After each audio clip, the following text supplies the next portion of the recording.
Have you ever read a job description and thought, this is exactly me? I meet every requirement. You apply, you feel confident, and then nothing. No interview, no follow-up, no explanation, or worse, you do get the interview, and 5 minutes in, you realize this is not the job I applied for. Different priorities, different expectations, different problems than what was advertised.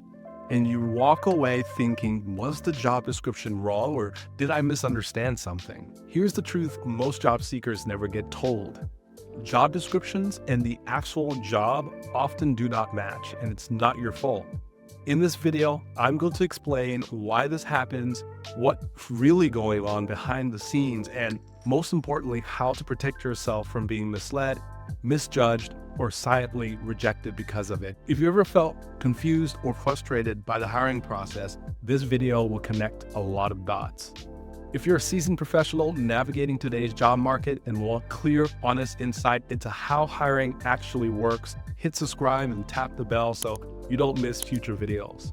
All right, let's break this down. Before we go any further, I want to ground this conversation in perspective because what we're talking about today isn't theory. It's pattern recognition.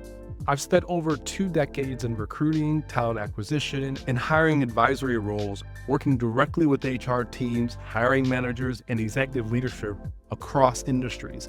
I've been on the inside of how roles get approved and how job descriptions get written and how candidates actually get evaluated once interviews begin.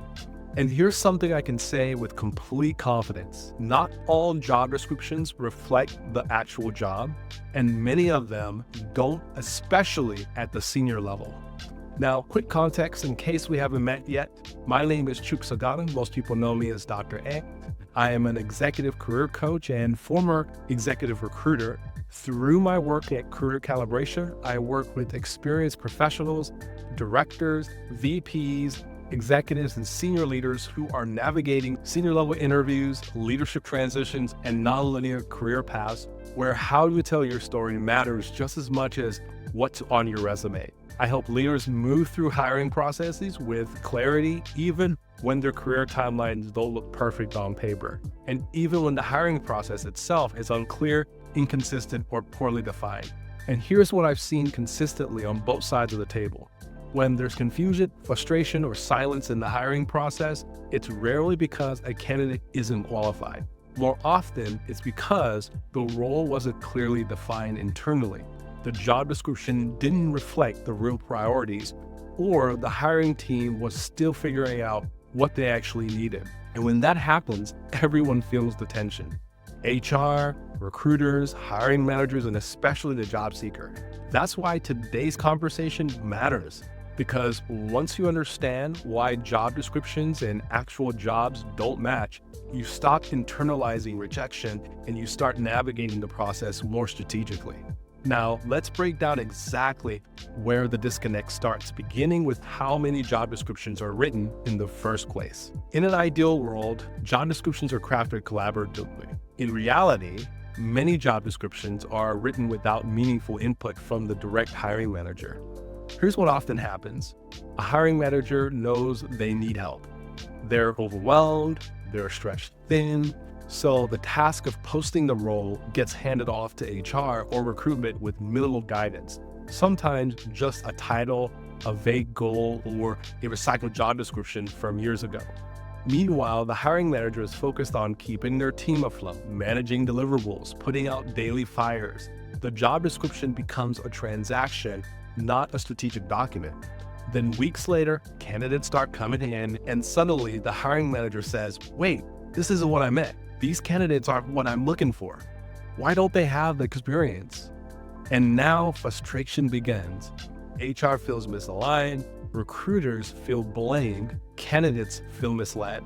And from the outside, it looks like chaos because it is. So most organizations use some version of job intake call or job launch meeting. And this is where recruiters ask questions like, what does success look like in this role? What problems does this person need to solve? What are the must-haves versus nice-to-haves? Sounds great in theory, but here's the issue. Business communication is imperfect. Hiring managers speak in outcomes, recruiters translate into qualifications, HR documents into policy-friendly language. And somewhere in that translation, meaning gets lost.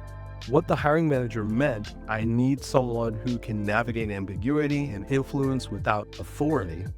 What shows up in the job description, though, is 5 to 7 years of experience, strong communication skills, ability to work independently. Those are not the same thing. And when that gap exists, candidates end up being evaluated against criteria that were never fully documented or never documented at all. Now, this is one of the hardest truths for job seekers to hear, but also one of the most freeing once you understand it. When candidates say, I meet every requirement and I still didn't get called back, they're often telling the truth. On paper, they did everything right. They matched the skills, they met the experience level, they aligned with the stated responsibilities, and yet silence. Here's what's happening behind the scenes. Most hiring decisions are not made solely on what's written in the job description. They're made on unstated needs, unspoken concerns, and context that never makes it into the posting. There may be a leadership gap the team is quietly struggling with, a stakeholder relationship that's already strained, a history of failed hires in the role, a culture or political landmine no one wants to document publicly. So while the job description lists qualifications, the hiring team is really screening for problem solvers, and those problems are often invisible to candidates. This is where the disconnect happens. You're evaluated not just on whether you meet the posted requirements, but on whether you intuitively align with challenges that were never written down. That's not a skills issue. That's an information gap. And this is why job seekers can do everything right and still feel blindsided. Because the criteria shifted, not because you were unqualified, but because the real expectations were never made explicit. This is also where a lot of frustration builds. Candidates think, what more do they want from me? The answer is often something they never told you they were looking for. And I want to be very clear here.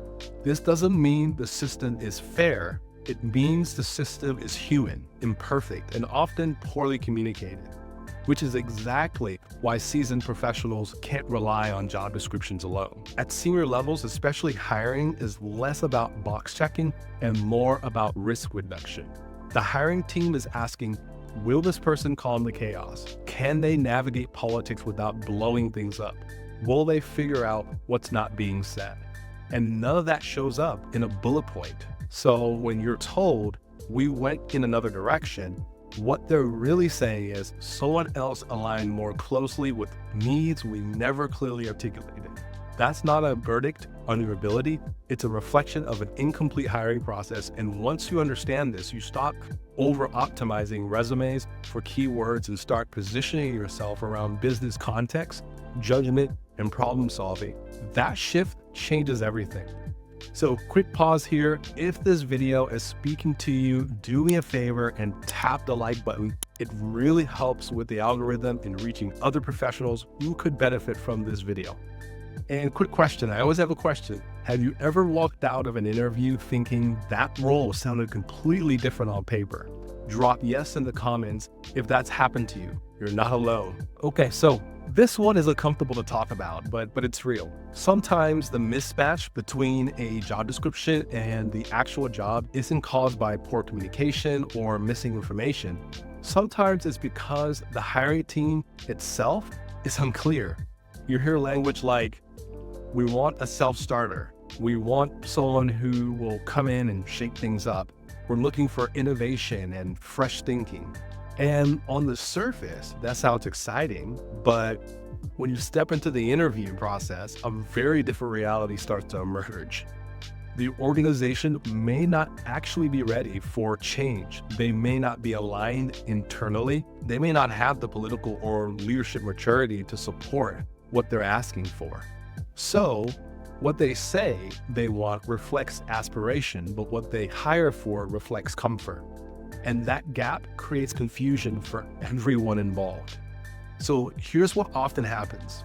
A hiring manager feels pressure to modernize, improve, or evolve the function. They know something isn't working, but they're also operating within constraints, legacy systems, long-tenured staff, internal politics. So the job description becomes a wish list. It describes the leader they hope they're ready for, not the leader the organization could realistically support right now. Then a candidate shows up who actually embodies that vision. They ask smart questions, they challenge assumptions, they bring strategic insight, and suddenly the energy shifts. Instead of excitement, there's hesitation. You'll hear feedback like, they're impressive, but maybe too strong. We're not sure they'd be happy here. We need someone more hands-on. And what's really being said is, we like the idea of change more than the reality of it. This is where candidates often internalize rejection incorrectly. They think, did I say too much? Was I too direct? Should I have toned it down? But the issue isn't your capability, it's that the organization wasn't ready for the version of the role they advertised. This happens frequently in environments that are risk-averse, politically complex, recovering from previous failed hires, or unclear on decision-making authority. In those situations, hiring teams default to safety. And safety often looks like someone who will disrupt, someone who will follow existing norms, someone who can execute without challenging, even if that directly contradicts the job description. So when candidates are told they're not a fit, it's often less about skill and more about organizational readiness. And this is why senior level job seekers must listen carefully to how things are said in interviews, not just what is said. Because misalignment here isn't a personal failure. It's a signal that the role as advertised and the role as supported may be two very different things. And recognizing that early on can save you time, energy, and frustration. Here's the grounding truth I want you to walk away with. Job descriptions are not operational truth. They're marketing documents, they're compliance documents, and sometimes they're aspiration documents. They tell you what a company wants to attract, not always what they're prepared to support once you're inside. That doesn't mean you should ignore job descriptions. It means you shouldn't overtrust them. Strategic job seekers understand that at senior levels, hiring is less about matching bullet points and more about risk reduction. Hiring teams are quietly asking, will this person make things easier or harder? Can they navigate ambiguity without constant direction? Will they figure out what's not being said? Those answers don't come from resumes alone.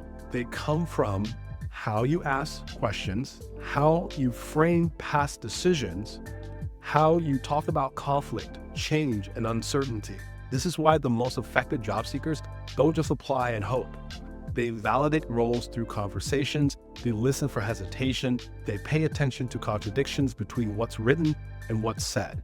And when something feels off, they don't internalize it as failure, they recognize it as information, because clarity isn't just about getting hired, it's about making sure you're stepping into the right role with the right expectations at the right time.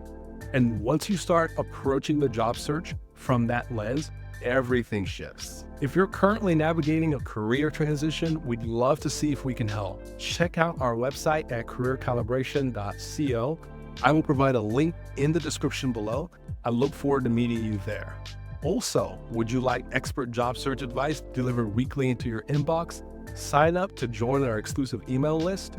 Get exclusive insights designed to help you land your next role. Sign up today by clicking on the link below and take control of your job search. And finally, if you like this video, be sure to subscribe, like, and comment below. See you next time. Over and out.